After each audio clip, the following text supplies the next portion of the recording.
नमस्कार दोस्तों, welcome to career support JEE. देखिए, जो डी फार्मा की काउंसलिंग है जिसके लिए बच्चे बहुत ज़्यादा वेट कर रहे हैं, आज उसका मैं आप लोगों को अपडेट देता हूं। जो डी फार्मा का अपडेट किया है, डी फार्मा बेसिकली हो किससे, जेकब के थ्रू डी फार्मा हो रहा है। तो जिन बच्चों ने जेकब का एग्ज़ाम दिया था वो डी फार्मा के लिए काउंसलिंग के लिए वेट कर रहे हैं। तो उनका क्या अपडेट है वो मैं आपको बता देता हूँ। अभी जो आप लोग ये नोटिस देख रहे हो ये थोड़ा पुराना है।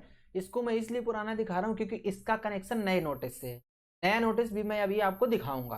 अच्छा, आप लोगों को अगर डी फार्मा की काउंसलिंग करवानी है, जब भी काउंसलिंग स्टार्ट होगी और आपको काउंसलिंग करवानी है तो आप मेरी टीम से रीच आउट कर लेना। मेरी टीम आपके स्कोर पे आपको एक बेस्ट कॉलेज सजेस्ट करके बताएगी और आपकी पूरी की पूरी काउंसलिंग करवाएगी।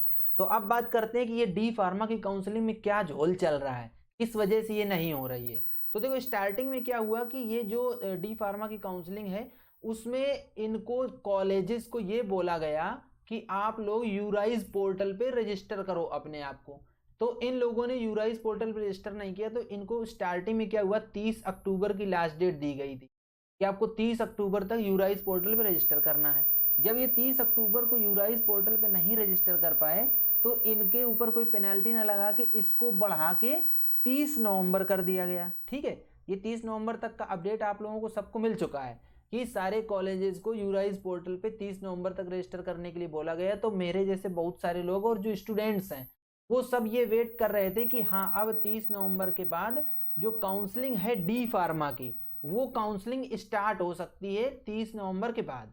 लेकिन अभी 30 नवंबर के बाद एक और लेटेस्ट नोटिस क्या आ गया, अब मैं आपको वो दिखाता हूँ क्योंकि अब वो देखने की जरूरत आ गई। इसलिए कनेक्शन स्टेब्लिश कर रहा था सो दैट कि आप लोग इजी समझ पाओ। अब देखो, 2 दिसंबर का ये नोटिस आता है। 2 दिसंबर के नोटिस में क्या बोला गया है, ये वही नोटिस है, उसी से कनेक्शन में ये लेटेस्ट नोटिस है। आज 3 दिसंबर है जब मैं वीडियो बना रहा हूँ और ये नोटिस 2 दिसंबर का है। इसमें ये बोला गया है कि जो जो कॉलेजेस 30 नवंबर 2024 तक यूराइज पोर्टल पे रजिस्ट्रेशन नहीं कर पाए हैं उनके लिए ये डेट बढ़ा दी गई है। अब देखो, कॉलेजेस रजिस्ट्रेशन नहीं कर पा रहे हैं, रजिस्ट्रेशन करना कोई बहुत बड़ी बात तो होती नहीं है। और कॉलेज जैसे जो कॉलेज के पास तो पूरा तंत्र होता है, वो तो कभी भी रजिस्ट्रेशन करवा सकते हैं। इसका मतलब कॉलेजेस चाह नहीं रहे इसमें रजिस्ट्रेशन करने का।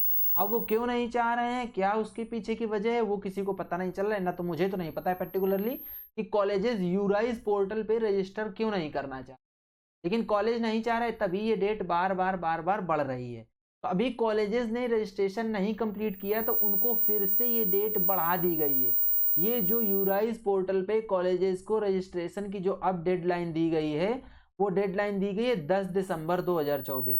इनको ये बोला जा रहा है कि आप 10 दिसंबर तक यूराइज पोर्टल पे अपने आप को रजिस्टर करो, इसके बाद ही काउंसलिंग शुरू करी जाएगी। आई थिंक गवर्नमेंट कुछ स्ट्रीमलाइन करने की कोशिश कर रही है और कुछ गवर्नमेंट और कॉलेजेस के बीच में कुछ तो चल रहा है।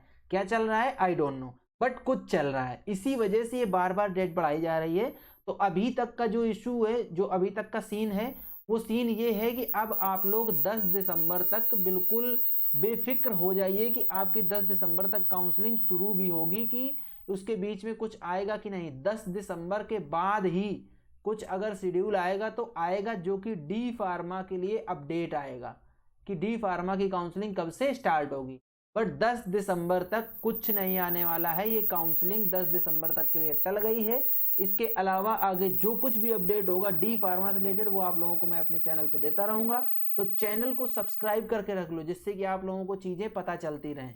अगर आपको वीडियो पसंद आए तो वीडियो को लाइक करो, बेल आइकन दबा लो जिससे कि आपको फट से नोटिफिकेशन आ जाए और आप इस तरीके की इन्फॉर्मेशन आपको मिल जाए जिससे कि आप भी थोड़ा रिलैक्स कर सको, बाकी चीज़ों पे फोकस कर सको।